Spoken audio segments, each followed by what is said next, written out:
Hello everyone, তোমরা সবাই কেমন আছো? আশা করি ভালোই আছো। আমিও ভালো আছি।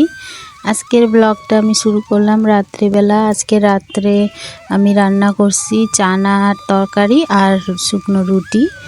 তাই আমি ভাবলাম তোমাদের সাথে শেয়ার করি আমি কিভাবে চানার তরকারিটা রান্না করি। তা চানা আমি সিদ্ধ করে নিয়েছি।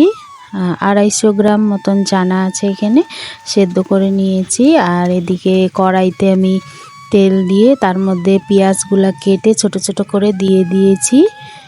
পেঁয়াজগুলো ভালো করে ভাজা হয়ে গেছে আমার। এরপরে আমি এর মধ্যে মশলা দিয়ে দিলাম। মশলার মধ্যে আছে পেঁয়াজ, অল্প একটু পেঁয়াজ আর লঙ্কা, আর একটুখানি আদা আর রসুন, 2-3টে রসুন আর কি, শুধু সেন্টের জন্য।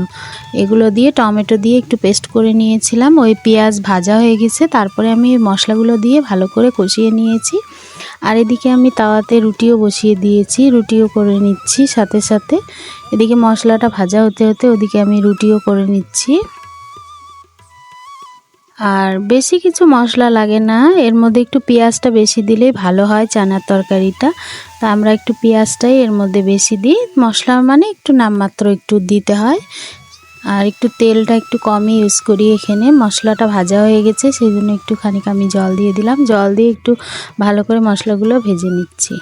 আর এদিকে রুটি আমার সেকা হচ্ছে।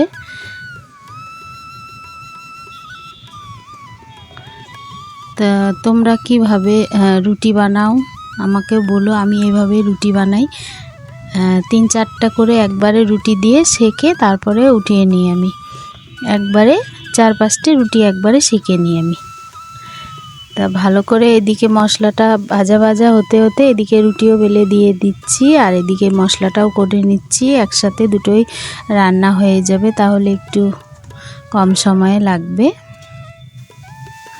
এদিকে আমি কতগুলো রুটি ভালো করে সেকার জন্য দিয়ে দিলাম। আর এদিকে আমি মশলাটা হয়ে গেছে, তারপরে আমি চানাগুলো দিয়ে দিলাম। চানাগুলো ভালো করে এর মধ্যে কষিয়ে নিতে হবে, ভালো করে সেন্ট বেরোবে ততক্ষণ চানাগুলোকে ভাজতে হবে, ভালো করে ভাজতে হবে। একটু অল্প আছে আমি চানাগুলোকে ভালো করে ভেজে নিচ্ছি। আর এদিকে সঙ্গে সঙ্গে আমার রুটিটাও হয়ে যাচ্ছে। তোমরা কিভাবে চানার তরকারি রান্না করে অবশ্যই কমেন্ট করে জানিও। আর এই চানার তরকারিতে আমি এভারেস্টের চানা মশলা একটু দিয়ে দিচ্ছি, যাতে খেতে একটু টেস্টি হয়।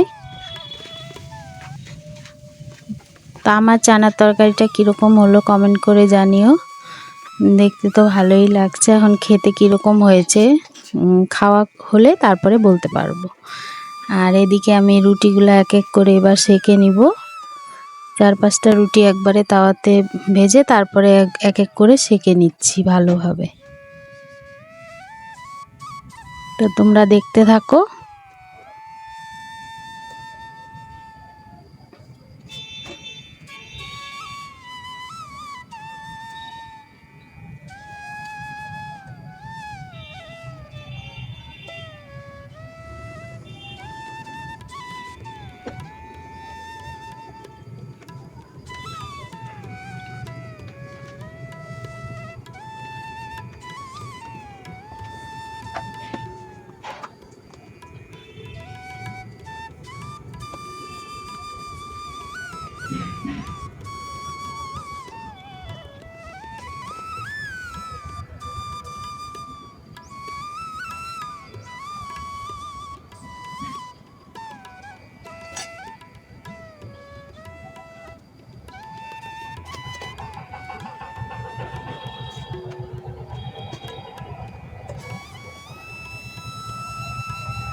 এই গরমের মধ্যে রাত্রেবেলা কি খাবো বুঝে পাই না, সেই জন্যই এক এক দিন চানা, এক এক দিন তরকা, এগুলোই রান্না করি। তোমরা কি কি রাত্রেবেলা রান্না করো একটু কমেন্ট করে জানিও তো। আমি তো কি রান্না করব কিছুই বুঝে উঠতে পারি না রাত্রেবেলা।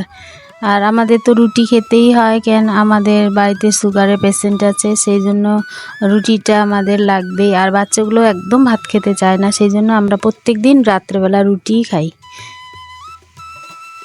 চানাটা মোটামুটি আমার হয়ে এসেছে। এবার আমি চানার তরকারি ভালো করে ভাজা ভাজা হয়ে গেলে তারপরে এটাকে নামিয়ে দিব।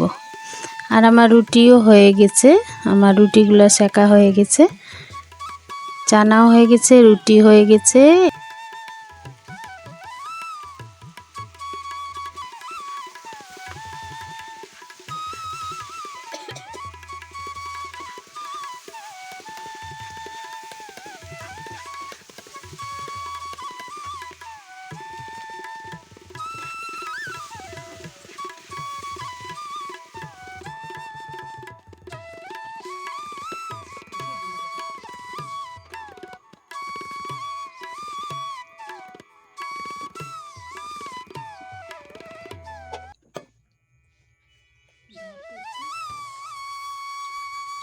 আমার রুটি আর চানার তরকারি হয়ে গেছে। এবার আমি খেতে দিয়ে দিব সবাইকে।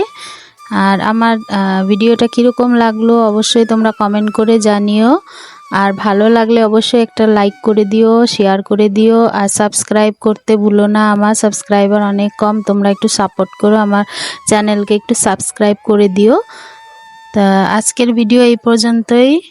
আবার দেখা হবে নেক্সট ভিডিওতে। তোমাদের কীরকম লাগলো একটু অবশ্যই কমেন্ট করে জানিও। ঠিক আছে, টাটা, বাই বাই, আবার দেখা হবে নেক্সট ভিডিওতে।